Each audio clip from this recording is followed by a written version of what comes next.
آخر دعوانا الحمدللہ۔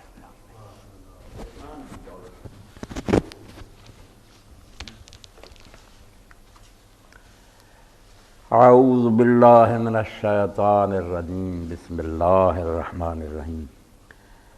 وَإِن يَرَوْا كِسْفًا مِّنَ السَّمَاءِ سَاقِطًا يَقُولُوا سَحَابٌ مَّرْكُومٌ فَذَرْهُمْ حَتَّىٰ يُلَاقُوا يَوْمَهُمُ الَّذِي فِيهِ يُسْعَقُونَ يَوْمَ لَا يُغْنِي عَنْهُمْ كَيْدُهُمْ شَيْئًا وَلَا هُمْ يُنصَرُونَ وَإِنَّ لِلَّذِينَ ظَلَمُوا عَذَابًا دُونَ ذَٰلِكَ وَلَٰكِنَّ أَكْثَرَهُمْ لَا يَعْلَمُونَ وَاصْبِرْ لِحُكْمِ رَبِّكَ فَإِنَّكَ بِأَعْيُنِنَا وَسَبِّحْ بِحَمْدِ رَبِّكَ حِينَ تَقُومُ وَمِنَ اللَّيْلِ فَسَبِّحْهُ وَإِدْبَارَ النُّجُومِ۔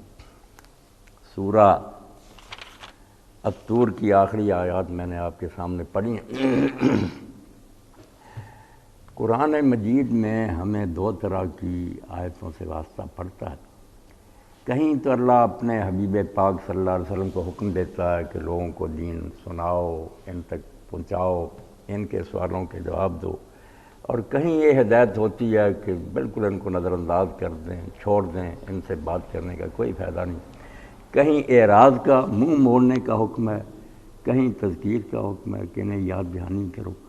تو بہت سے لوگ جو ہے نا پھر اس کو کہہ دیتے ہیں کہ وہ آیتیں ان آیتوں سے منسوخ ہیں، حکم ختم ہو گیا۔ ایسی بات نہیں، یہ صورتحال کا فرق ہوتا ہے کہ جس سے آپ بات کرنا چاہتے ہیں اس کے بارے میں پہلے دیکھیں کہ اس سے بات کرنے کا کوئی فائدہ ہے۔ اگر فائدہ ہو تو وہاں حکم یہی ہے کہ آخری حد تک اس کو سناتے رہیں، اس کے سوالوں کے، اس کے شبہات کے جوابات دیں، اس کو مطمئن کرنے کی کوشش کریں۔ اور اگر کوئی ایسا آدمی سامنے آ جائے جس کے بارے میں آپ جانتے ہوں کہ اس کے سوال جو ہے نا وہ سمجھنے کے لیے نہیں، صرف ہٹ درمی ہے، یہ چال یہ چل رہا ہے، جان چھڑانے کے لیے بہانے بنا رہا، ضد اور اناد کر رہا، تو وہاں اپنی جو ہے نا صلاحیت ضائع نہیں کرنی چاہیے، اس کو دفع کرنا چاہیے، اللہ کے حوالے کرنا چاہیے۔ یہ بہت ضروری ہے دین کا کام کرنے والوں کے لیے سمجھنے کے لیے یہ نقطہ۔ یہ بالکل ایسے سمجھیں کہ موسم ٹھیک ہو، زمین بہت اچھی عمدہ، تو وہاں اگر کوئی آدمی کاشت نہ کرے تو وہ بھی بیوقوف ہے۔ وقت ہے، زمین بھی ٹھیک ہے، عمدہ پیداوار ہونے کی، تو کیوں بیج نہیں بوتے؟ جو کسان یہ تساہل اور لاپرواہی کرے وہ بھی احمق ہے۔ مگر ایک شخص اپنا بیج بے موسم یا پتھر پر جا کر پھینکا ہے، وہ بھی احمق ہے، کوئی عقل مند آدمی نہیں ہے۔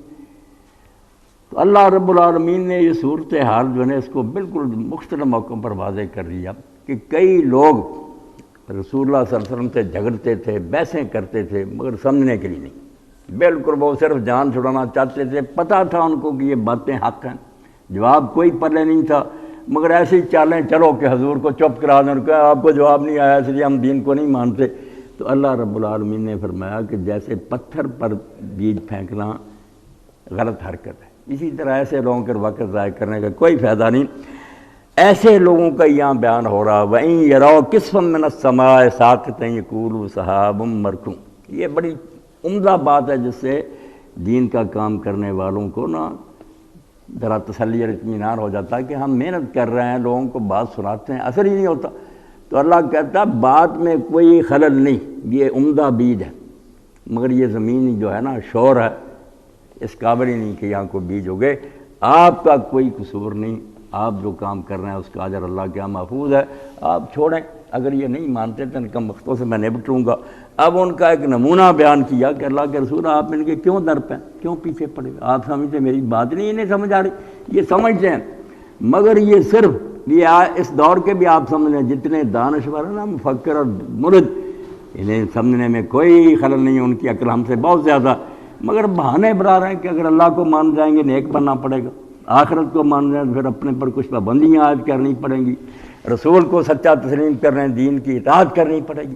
تو اس سے بچنے کے لیے نا یہ مکاریاں کرتے ہیں، قید اور مکر اللہ نے کہا چالے چلتے ہیں، گھڑتے رہتے ہیں، بات جان بوجھ کر کانٹے چباتے ہیں کہ نکلوانا چاہتے نہیں، چاہتے ہیں کسی طرح یہ کانٹے رہیں، دوسروں کو بھی گمراہ کریں۔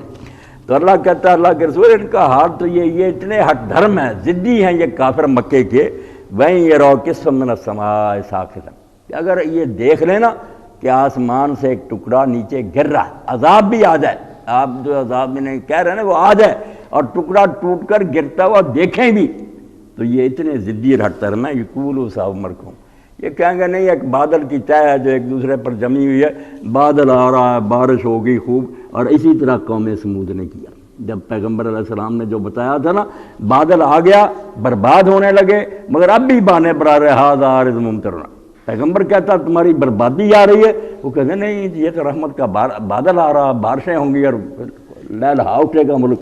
تو اللہ کہتا گرتا ہوا آسمان کا ٹکڑا بھی دیکھ لینا, پھر بھی کوئی بہانہ بنا لیں گے. اس لیے آپ پریشان نہ ہو, ان کے پیچھے نہ پڑیں, اس بات پر کوڑا نہ کریں کہ ہدایت کیوں نہیں ہو رہی. اب حکیم صاحب بھی فرما رہے تھے ماشاءاللہ, انسان جو ہے اس کو اللہ تعالیٰ نے جو عظمت دی ہے, یقین جانے قرآن و حدیث سے پتہ چلتا ہے. کوئی کتاب جو ہے نا وہ انسان کی یہ شان بیان نہیں کرتی جو اسلام بیان کرتا. جس بلندی پر یہ انسان کو پہنچاتا ہے نا, اب فرشتے جو ہیں ان سے اللہ پوچھتا کیا کرتے تھے وہ, ہاں فرشتے ہی ہیں نا سب سے اعلیٰ. مگر اقبال کہتا ہے کہ بندے خدا کے یہ فرشتے اور حوریں جو ہیں کہ میں فرشتوں کو حاصل کر لوں, میرے غلام بن جائے, حوریں مل جائیں, در دشت جنون من جبریل زبوں سیدے. سن لے مجھ سے اے بندہ مومن, جس صحرا میں میں شکار کے لیے نکلتا ہوں نا, وہاں جبریل بھی ہاتھ آ جائے تو زبوں سیدے. میں سمجھوں سارے دن کی محنت ضائع گئی, نکمی شاہ ہاتھ آ گئی. بندہ مومن فرشتے حوریں ڈھونڈتا پھرتا, در دشت جنون من جبریل زبوں سیدے یزنا با کماندہ ورہ ہمت مردان. اگر مردوں والی ہمت ہے نا تیرے اندر تو خدا کو قابو کر, اپنے جال میں اللہ کو شکار کر, جبریل کو کیا کر, اللہ کو راضی. دین کیا سارا کہ اللہ کے ہو جاؤ اللہ تمہارا ہو جائے گا. سارا تو اسلام ہے, جب پیغمبر جو لے کر آئے علیہ السلام ہے یہی ہے کہ اللہ کے بن جاؤ پھر اللہ تمہارا ہو جائے گا. اور اسی لیے شیخ اکبر رحمۃ اللہ علیہ فرماتے ہیں قیامت کے دن انسان جو ہے ان کے ہاتھ میں ایک پروانہ اللہ دے گا. جنت میں جانے کے وقت جو اصل پروانہ ہوگا نا وہ یہی ہوگا کہ جو کن فیکون کی طاقت ہے نا یہ اللہ اس کو راٹ کرے گا. تو جو میں کہتا نا ہو اور ہو جاتا تھا, آج میں نے تجھے دے دی. کوئی اس کو کچھ نہیں کرنا پڑے, اس نے چاہا کسی وقت فروٹ آ جائے پیدا ہو جائے گا, پرندہ بونا ہوا آ جائے, یہ کہے گر ہوتا جائے گا, کون ہو جائے. اتنا بڑا مقام. تو کہتا ہے کہ یہ کیا ہے, حور اور فرشتے جائیں کوئی شے نہیں میرے لیے, یہ سب نکمے شکار ہے, اللہ کو شکار کرنا. تو اس کے لیے کام بھی بڑا لگا دیا, مشکل کہ آپ نظر نہیں آتا, جنت سامنے نہیں ہے, دوزخ جو ہے وہ سامنے نہیں, ادھار کا سودا. یقین اور ایمان کی بنا پر یہ سارا سب کو لٹا رہا ہے, مال اپنا خرچ کر رہا ہے, اپنی صلاحیتیں لگا رہا ہے, جانے تک دے رہا, بوٹیاں اڑ رہی ہیں, یہ خوش ہو رہا. اب جب حضرت حرام بن ملحان کا پڑھتے ہیں رضی اللہ عنہ, جن کے اس جملے نے کافر کو مسلمان بنا دیا کہ اللہ کے رسول علیہ السلام نے خط دیا کہ جب تم جاؤ گے تبلیغ لیے فلاں علاقے میں جانا, مگر اس سے پہلے سردار آئے گا, اس کو میرا خط پہنچا دیں. انہوں نے اپنے ساتھیوں سے کہا تم یار رکو یار میں خط دے آتا ہوں. خط لے کر گئے, اس کو دیا. اس خبیث نے پڑھنا بھی نہیں پسند کیا, آدمی کو اشارہ کیا جو پیچھے کھڑا تھا, اس نے برچھا جو تھا نا حضرت حرام کے پیچھے سے اس کو گھسا دیا, سینے سے پار نکل گیا. جب خون کا فوارہ نکلا تو آپ نے فرمایا فوز تو رب الکعبہ, کعبے کے رب کی قسم میں تو کامیاب ہوں, میری مراد مل گئی.